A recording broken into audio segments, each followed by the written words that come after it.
Panahon na nga ba para itong si Robert Bolick ay humingi ng trade?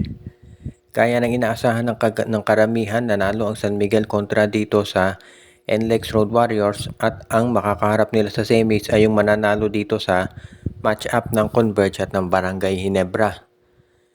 Dikit yung laban ng first half pero umalagba ang San Miguel ng third quarter at hindi na nakabalik itong NLEX Road Warriors. Pagkatapos ng game, sinabi ni Robert Bolick na nanghihinayang siya doon sa sanay twice to beat advantage nila. Pero yun nga, natalo siya at yung buong team. Pare-parehas na lang ang kwento nitong NLEX. Alam na natin yan, malakas sa umpisa, pagdating ng dulo kakapusin, tapos ma-eliminate sa quarterfinals, paulit-ulit na yan. So marami nga nagsasabi, baka panahon na itong si Robert Bolick ay humingi na ng trade para mapunta siya doon sa team talaga na magagamit yung talent niya.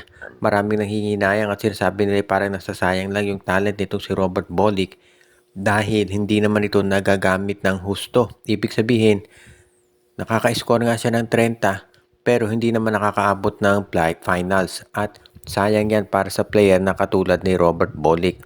Kaya mukhang kinakailangan talaga na itong si Robert Bolick ay malipat na sa isang team katulad ng TNT o kaya naman ay Meralco, yung mga may legitimate chances na maglaro dito sa kampyonato. Kaya nga hindi na nakapagtataka na ganito ang sitwasyon dito kay Robert Bolick. Kung sakasakali nga na itong si Bolick talaga ay humingi ng trade, wala nang magugulat kung yan ay mangyari dahil given na yung sitwasyon ngayon dito sa Converge Fiber Xers. Pero sa tingin ko naman, if ever na magkaroon ng trade dito sa Converge, ay sigurado na magiging, o rather dito sa NLEX, sigurado na magiging maganda ang resulta nito para sa karera ni Bolick. Kung ayaw nilang umalis si Bolick sa NLEX, sabi kinakailangan magdagdag sila ng personnel para dyan. Samantala naman dito sa Converge, twice to beat advantage itong Converge Fiber Xers pero dito sa Barangay Ginebra natambakan sila. At ang mukhang problema dito sa Converge ay yung coaching. Nakita ninyo no first half nakatatlong personal fouls na si Justin Arana pero ang inilabas ay si Justin Baltasar at nung sumunod na play, nakuha ni Arana yung kanyang pang-apat na foul. So ibig sabihin nito maliwanag talaga na nagkamali doon ang coaching staff. Hindi rin maganda yung mga substitution patterns nila at sa tingin ko may mga player dyan talaga, real talk, na hindi naman nababagay dito sa rotation ng Converge Fiber Xers at totally outmatched sila pagdating dito sa Barangay Ginebra. Kaya nga sabi ng iba, kinakailangan ng Converge talaga ay bagong coach at meron nga mga nagko-comment na itong si Charles Chu ay hindi na dapat pinalitan ng Fiber Xers. Kaya nga ngayon, iyan ang magiging sabihin na nating pagsubok dito sa Converge. Kung sakaling matalo sila dito sa kanilang twice to beat advantage, iyan ang magiging problema ngayon dito sa Converge dahil tututukan sila ng mga tao at sasabihin ano ang nangyari dito sa Fiber Xers. Kaya ito yung isa sa mga bagay na kinakailangan i-consider ang mabuti ngayon ng management kung ano ang kanilang gagawin. Kaya naman hindi ako magugulat kung magkaroon ng pagbabago dito sa Converge. Pero pagdating doon sa coach, marami nagsasabi na malayong mapalitan itong si Delta Pineda dahil mukhang malapit daw to sa management at gustong bigyan pa ng pagkakataon. Pero magdedepende lahat yan syempre kung ano ang gagawin ng Fiber Xers dito sa kanilang mga laro. Alam natin may consultant dyan na si Raiko Turaman. Pero kinakailangan siguro full-time na coach na talaga ang mag-handle dyan na at least ay yung pwedeng sumabay dito kila Team Cone. Kaya iyan ang nagiging isa doon sa mga bagay na pag-aaralang mabuti ngayon nitong Converge.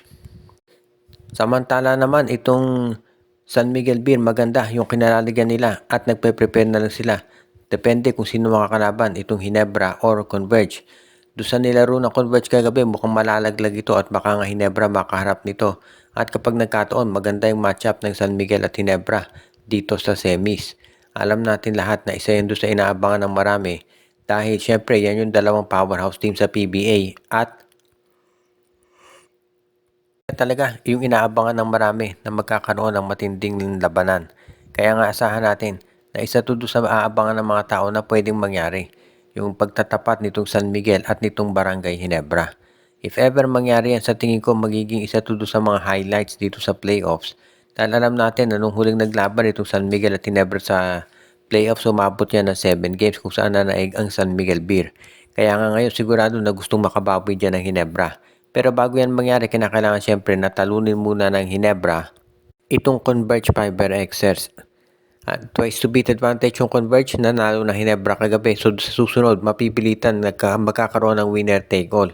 Dito natin makikita kung ano ba talaga ang kayang gawin nitong si Delta Pineda. Kung magagawa pa niya ng paraan na baguhin itong sistema ng pagbalasa niya ng tao. Samantala kung ikaw naman itong si Coach Leo Austria, ay titignan mo na lang sa sideline kung sino yung makakaharap mo.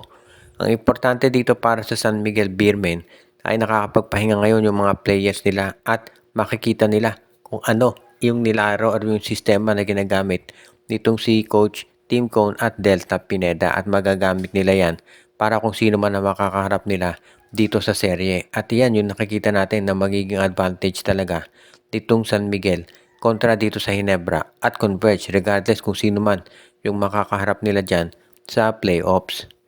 Ang isang sinasabi ng mga tao ngayon dito ay baka dapat sigurong tanggalin na yung twice to beat advantage. Dahil parang hindi na patas yan para dito sa isang team. Katulad na lamang nitong sa NLEX, ang ganda ng nilaro ng eliminations pero na-eliminate sa isang game lamang. At sabi nga nila, walang ibang liga na high level na gumagamit ng twice to beat advantage. Itong PBA na lang ang meron yan.